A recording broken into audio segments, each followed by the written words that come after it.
All right. Hey, folks. So another win for the bros, potentially. I wanted to take you through a research paper which I came across in one of my searches recently, and it was released on the 19th of December this year, so very fresh.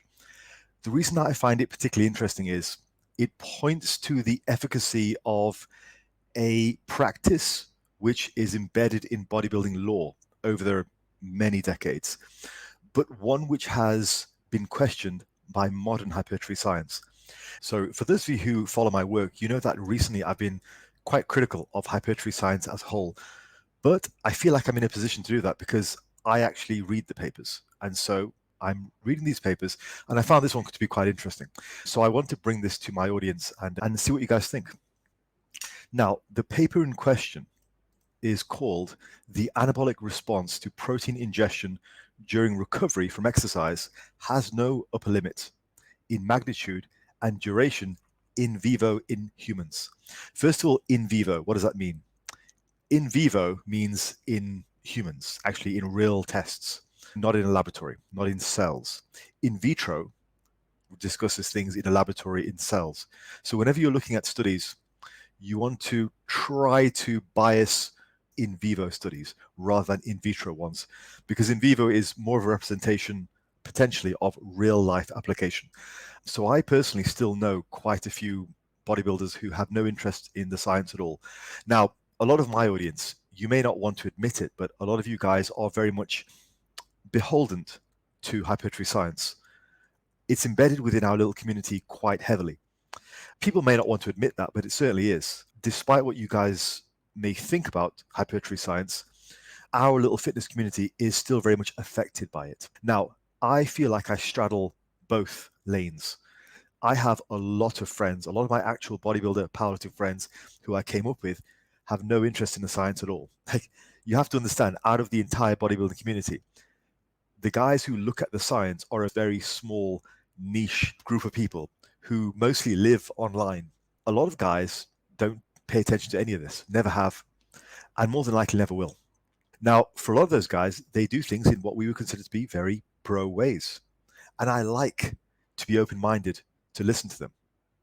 In every walk of life, I like to have people with different opinions. None of that affects who I am as a person, but I like to expose myself to different opinions because I think it's healthy. So when it comes to this particular area, the reason that I'm potentially more critical of hypertrophy science is because I do straddle both lanes.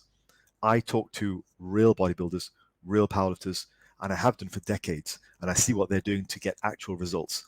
Just as much as I read the research, and as I said at the beginning, I'm one of the few influencers who actually does read the papers. As I say, I have this paper in front of me, and I'll link it down below, just like I did in my previous video with the natural limits. What we're talking about here is this idea that a bolus, a large dose of protein post-workout, immediately post-workout, is beneficial for hypertrophy. You know, this whole idea of the anabolic window, that is precisely what I'm talking about. And some of you might just switch off at this point. You might think, oh, Faz is crazy. That's been disproven.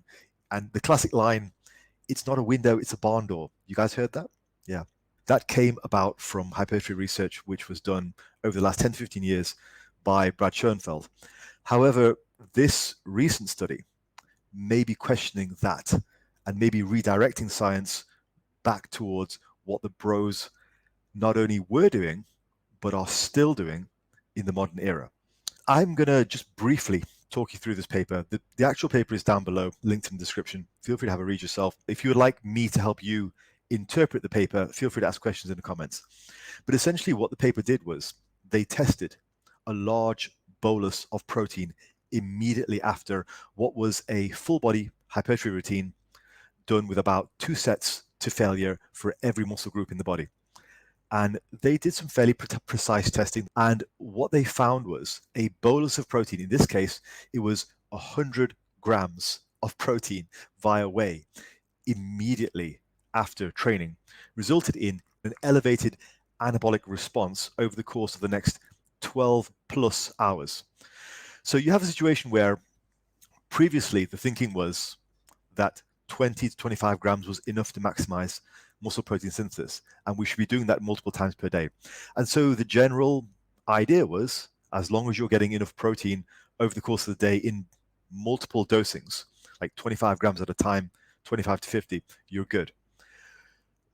But what this is saying is there is a particularly special time after your workout where you can take advantage of having a large bolus of protein, which will actually elevate the anabolic response for the next 12 plus hours.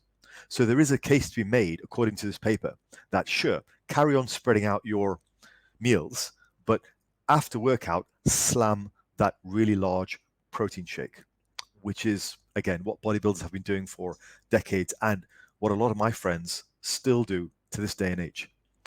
So have a read of the paper. The full paper is down below. So let's discuss limitations. I think probably there are two major criticisms that I would say.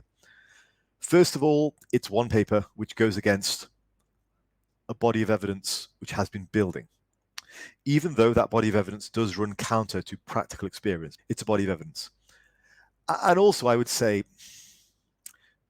60 to 50 years of practical anecdotal evidence is a body of evidence as well, just without scientific rigor. But it is essentially a collection of data, Like, for example, 40, 50 years ago, you had Chad Thundercock, who decides one day, I'm going to slam a massive protein shake after my workout.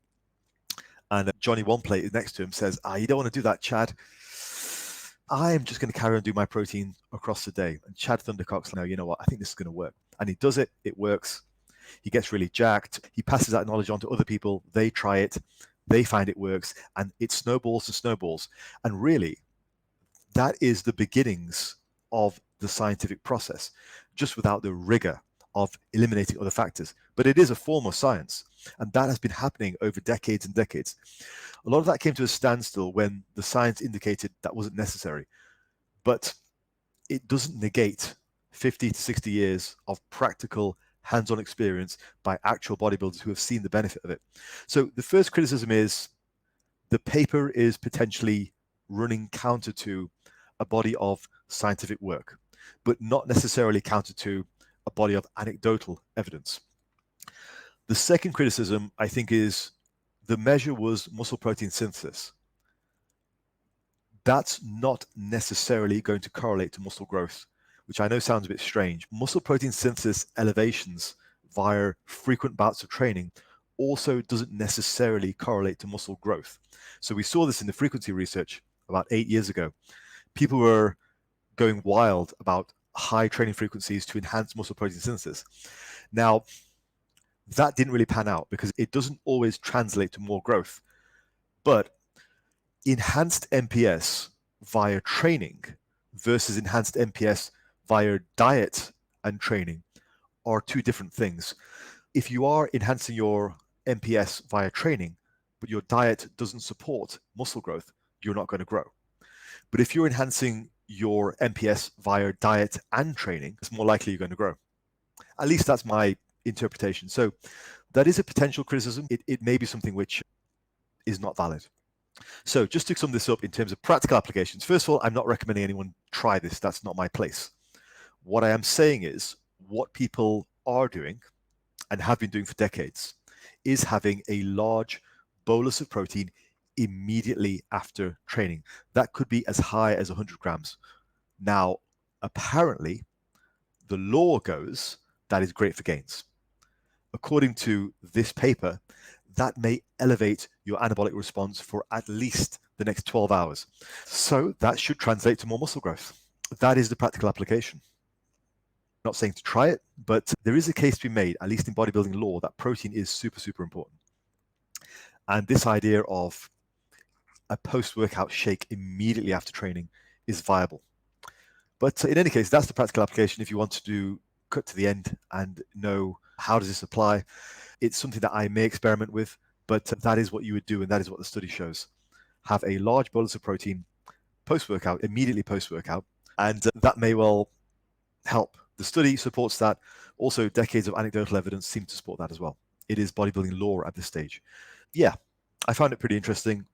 As I say, this paper is only about a couple of weeks old, but it is available for reading, and I've linked it in the description, so feel free to have a look.